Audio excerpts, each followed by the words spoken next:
Hi everybody, I am your Shankar and welcome to Vihan's Biology. Today in this class we are going to see that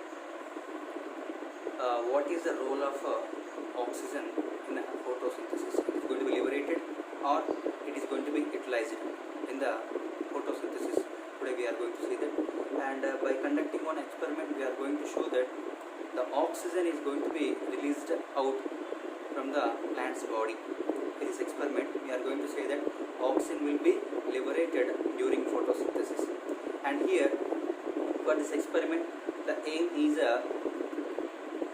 to show that oxygen will be liberated during photosynthesis. And next, what type of apparatus or materials required for this experiment is we have to take hydrilla or elodia plant, nothing but a water plant we have to take.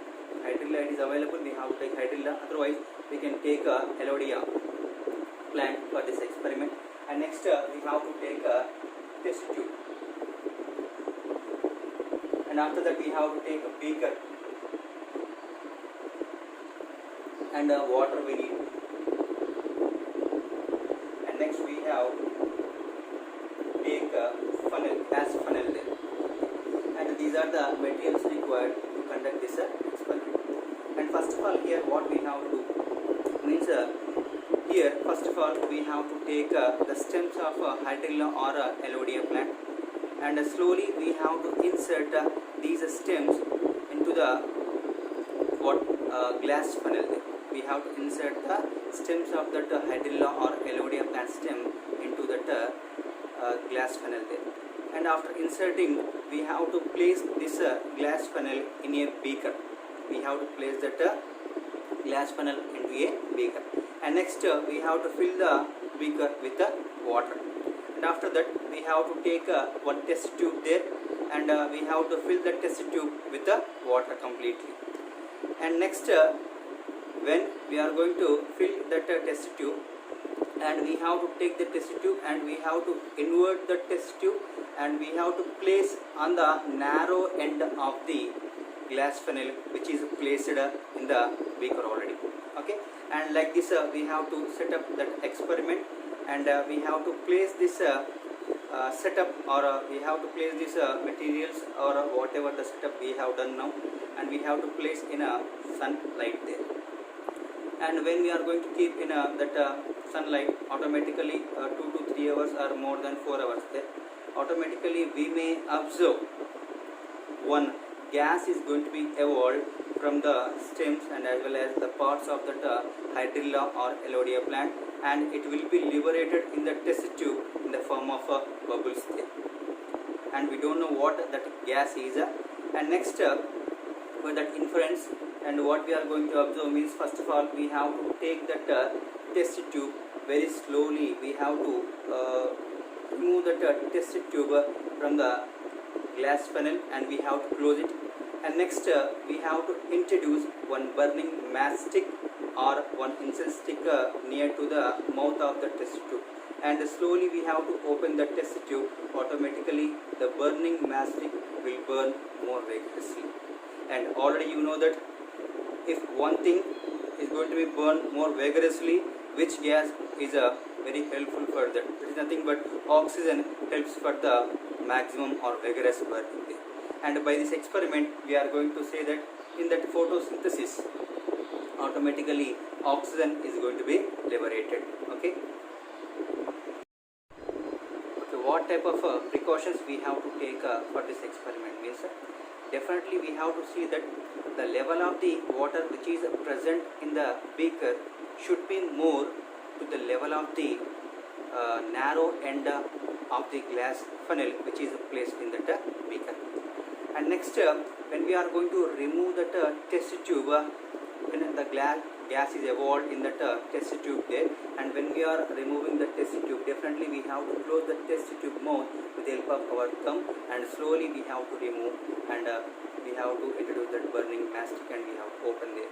Then only we are able to see that proper result. There is nothing but the burning matchstick will burn more vigorously there. Okay, here we have another experiment, that is nothing but by this experiment we are going to say the importance of sunlight in photosynthesis there.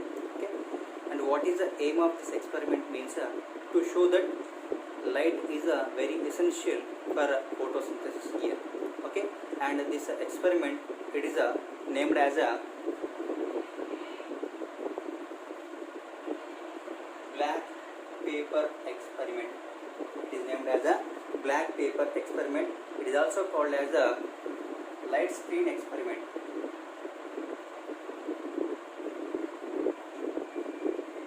Okay, and here this experiment, it is named as a black paper experiment. It is also called as a light screen experiment.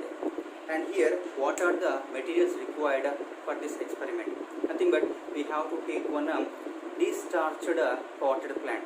Already we discussed regarding de-starched plant, and de-starched potted plant we have to take.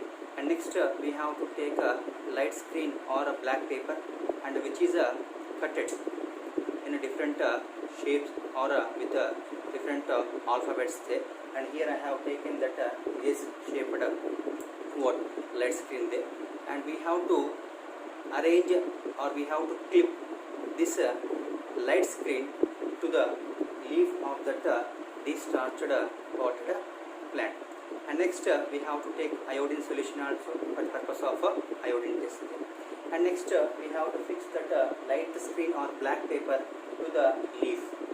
Okay, and we don't want to staple that light screen or black paper to the leaf, and just we have to clip it on the surface of that what leaf there.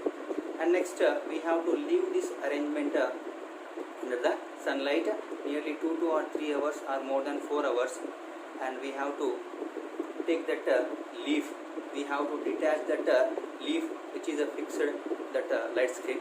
And next we have to do that iodine test. And by this what we are going to say means, and where the light is exposed on the surface of the leaf, exactly in that region it is converted into bluish black in color. The remaining part of that leaf, it is not converted into blue black color. And just you see here, light screen it is covered here, and yes, it is open, and remaining part it is open. And when iodine test is going to be done, automatically yes, it is converted into blue black color, and remaining this part it is converted into blue black color, because only these parts they are exposed to the sunlight. And by this we are going to say that light is essential for photosynthesis.